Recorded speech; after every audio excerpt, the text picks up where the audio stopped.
Today we're going to be changing a rear driver's side drive axle seal and bearing on a 2000 WJ Grand Cherokee.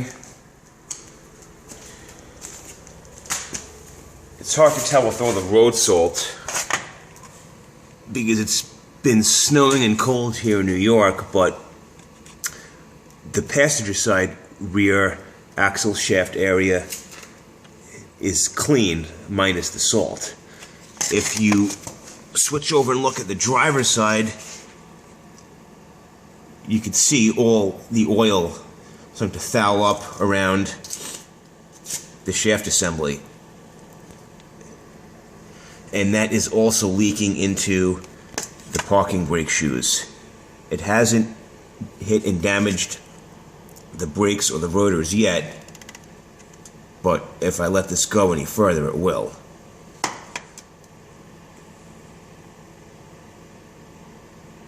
So we're going to take the wheel off and then we'll resume videoing. Okay, we have the car jacked up and there's a jack stand behind the jack to further secure it. The wheel is off. Now we have to remove the caliper. There's two bolts on the back of the caliper that you have to remove.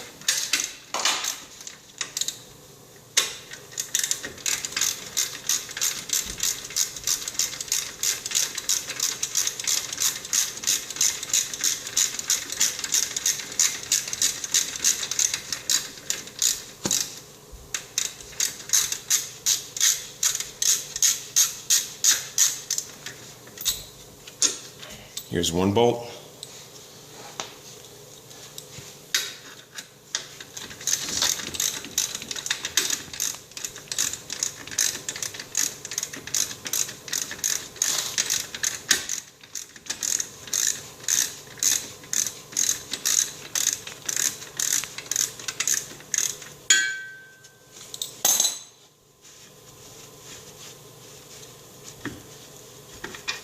And here's the second bolt. Now the bolts, there's one right here, and there's one down over here. Next is remove the caliper. You can compress it with a C-clamp if need be. Now we don't want to let this hang. We want to suspend this, but I didn't think to have a wire, so I'm going to rest it right here. But we do want that secure, and I'm going to have to secure that before I pull this off. Next is remove the rotor. And as you can see, inside the rotor here, there's fluid from the differential leaking in to the inside of the rotor. And as you can see, the parking brake shoes right here are all oil soaked. And there looks like there's a lot of shavings from the differential in there also. Now with the rotor off, if you look behind here, there are mounting bolts. 1, 2, and there's 3, 4 on the bottom. These are the seal retainer bracket mounting bolts, retaining bolts. We want to remove those 4 bolts. And here's another view. You can see how it's oil soaked over there where it's leaking, as it's also oil soaked in here. So I'm going to go ahead and remove those bolts. Okay. I removed the nuts on those 4 bolts. Some vehicles have bolts, some have bolts with nuts. So 1 on the bottom, 2, 3, and 4 is removed. Now this wire here that I'm holding right here, that's the speed sensor, rear wheel speed sensor for the speedometer. That has to be removed. I'm trying to get a better angle here. So this little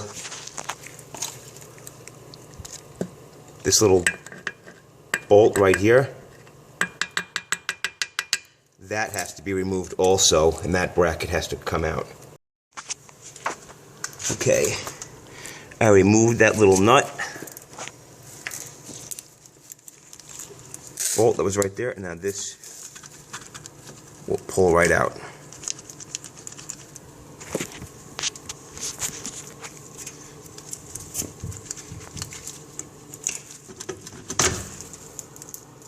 Pulls right out, and we'll obviously clean all this stuff up before we put it back in. This is a slide hammer. This is what we're going to use to pull the axle assembly off. So this is going to slide right on here. I'll secure it with a few lug nuts.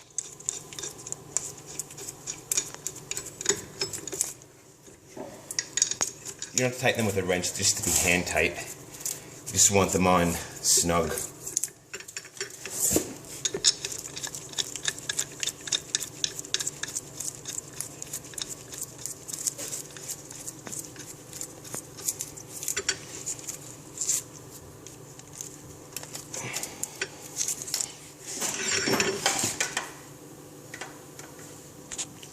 Okay, so now this is going to do that, and the axle comes right out.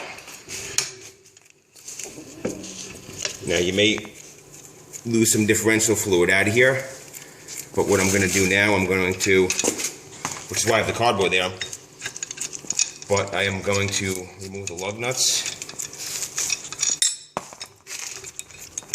and remove the axle assembly.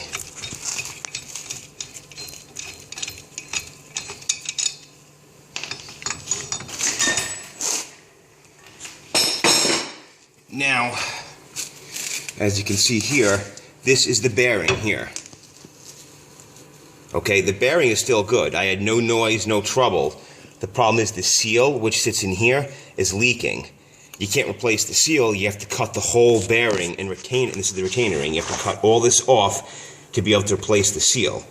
But it makes sense anyway, because this has 101,000 miles, 2,000 Grand Cherokee Limited, V8 Qudra-Trac II transmission. So the seals are usually good for about 100,000 miles, but so are the bearings. So I could replace, if I could replace the seal, the bearing would probably go anyway. So just like a typical CV joint, you really want to just replace everything if you're replacing the seal while you have it open anyway. Now, this vehicle used the Dana 44A axle. It's the Dana 44 aluminum, but this is all differential fluid here, and as you can see, I'm losing some's leaking through here, but I'm not worried because I have to change it anyway. And differential fluid has a really nasty smell to it, not like motor oil. But I'm not going to worry about any fluid dripping out of there right now. I have the cardboard here to protect it. I just want to clean this axle up, and then we'll cut the bearing off. Okay, here's the axle assembly out. This is the retaining ring, the bearing assembly, and the seal is in here. The bearing is good. It wasn't making any noise, but with 101,000 miles and a 2014 it's about to go, I have to cut it off anyway to replace the seal. And here's the mounting bracket. Now I have all new parts. This is the bearing assembly, the retaining ring, and the seal will all go on, and I'll have to press it, which we'll show a little bit later. But I also have this mounting bracket. It's not quite the same. I'll see how it fits on there, how it looks. I might use the old bracket because there's nothing wrong with it. But one thing, if you do notice, this bearing assembly, this new piece has another piece on it still. That's the outer race. There's an inner race and outer race. The outer race stayed inside the shaft assembly. Now, if you look right in here, this outer race was in here, so you just kind of got to reach in and work it out. And it came out. So if I was to slide that back over here, that is the outer piece of over here.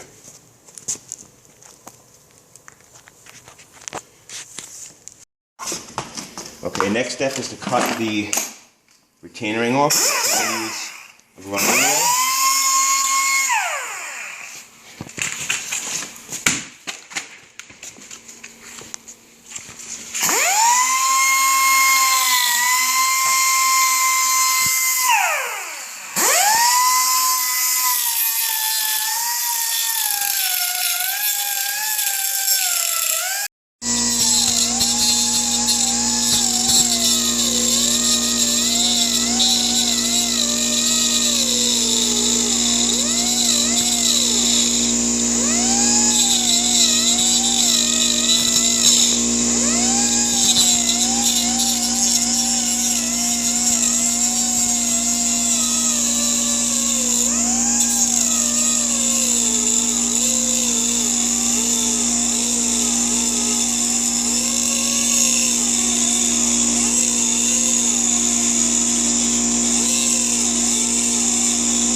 Okay, I was cutting off the cutting wheel as you saw, and if you look closely, there's a crack right in there, if you could see it.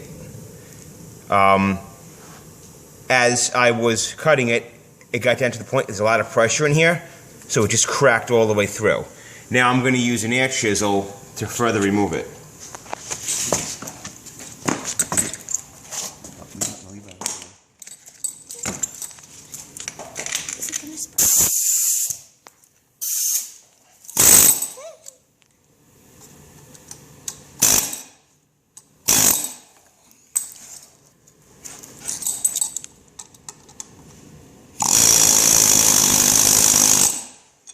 There it goes.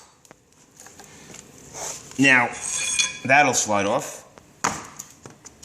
Now, the bearing won't, so we're going to have to work on cutting the bearing off a little more.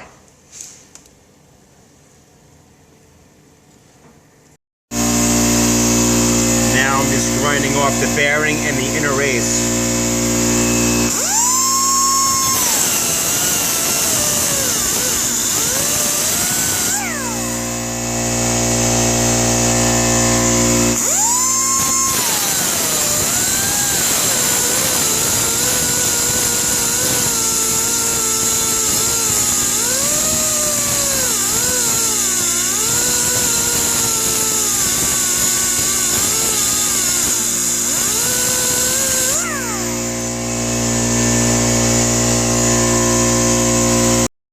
Okay, so I finally got everything off.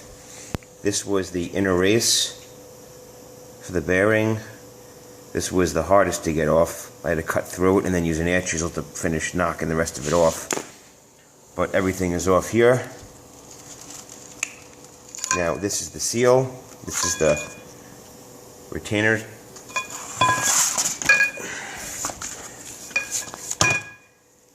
The seal here is what finally went. It looks okay, but regardless, it was leaking, so I'm going to clean this all up, and then we'll put the new parts on and off to the bearing press. Okay, so I cleaned up the whole axle assembly with brake cleaner spray and a toothbrush and some rags. So I cleaned all the oil off.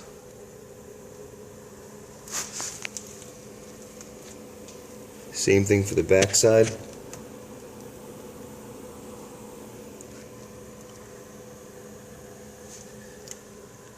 So now it's time to start to put everything back together.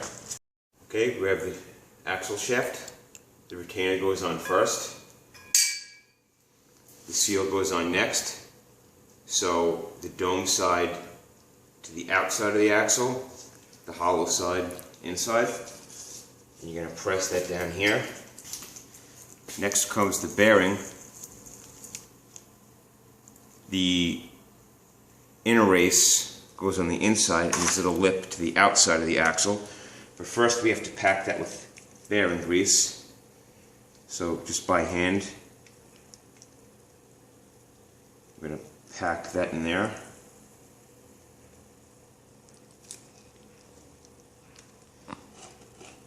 It's kind of messy, so I highly recommend gloves.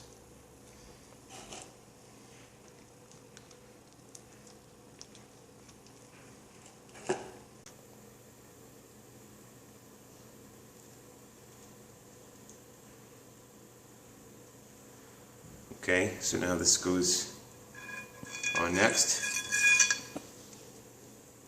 and then the retainer ring. Next, off to the press. Okay, we're set up with the press. This is a shop press, 20-ton shop press I purchased at Harbor Freight Tools, on sale for $200, marked down from $300, and at 20% off coupon, so it was $160 out the door. I have the axle assembly set up. Shaft retainer. That seal is right up in here, and that's actually what's holding the shaft retainer up in place. The bearing and the retainer ring. So I'm going to press those on now.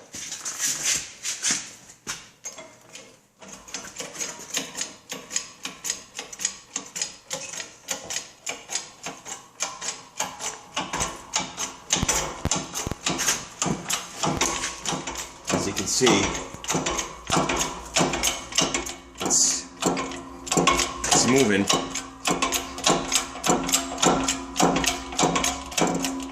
Little by little, each crank. Now it's starting to get hard.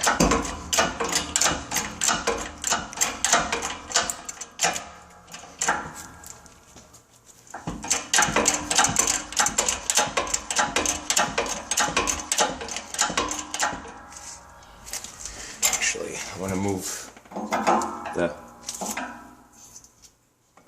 heads together a little bit more.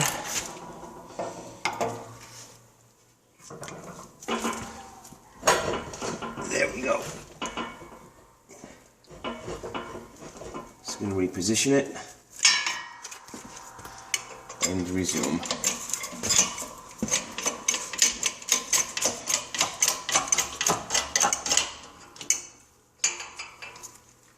Now I want to make sure all this is in the right place.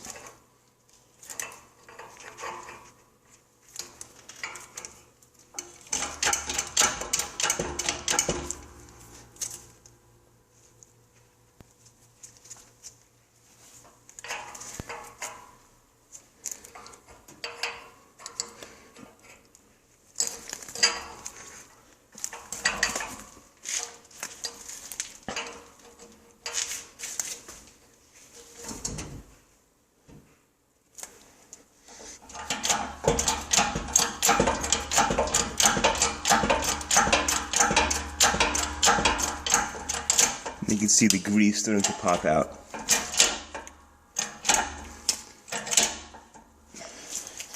I think that's it. I don't want to overpress it.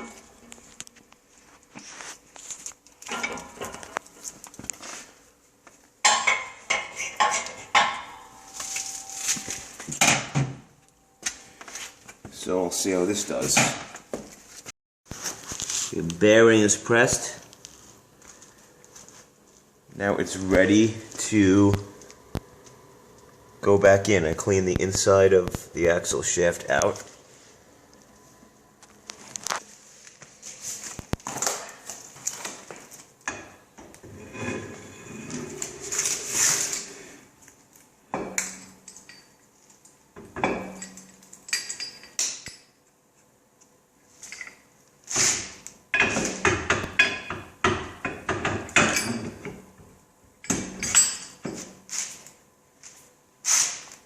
And that's it. Installation is in reverse order. Everything is complete. I fastened the axle shaft retainer with the 4 bolts, put the rotor back on, put the caliper back on, and then the speed sensor.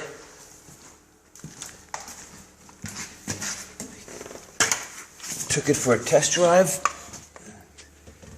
And as you can see, there is no leak. Everything is clean as I cleaned it earlier with brake cleaner. You can see that little wire right there. That's the speed sensor. Don't forget to put that back in. And one last note, the differential right here, that is the fill plug. That little round rubber grommet there. You want to pry that off with a screwdriver. It also helps to pull it out with a pair of pliers. And top off the differential fluid. I'd recommend changing the differential fluid if it hasn't been changed in the last 30 to 50,000 miles. I also like to use synthetic fluid, the 75 W140, because I have the hitch and I often tow. The front differential actually calls for 75 140 synthetic also, but since it is freezing cold here, it is thick as molasses and it's hard to pump out. So I'm going to wait to the spring or summer to do a full fluid change. So I just topped it off with about a half a bottle. A little bit of fluid leaks out while once you pull the axle out, but since it was leaking, it was also losing a little bit of fluid at a time.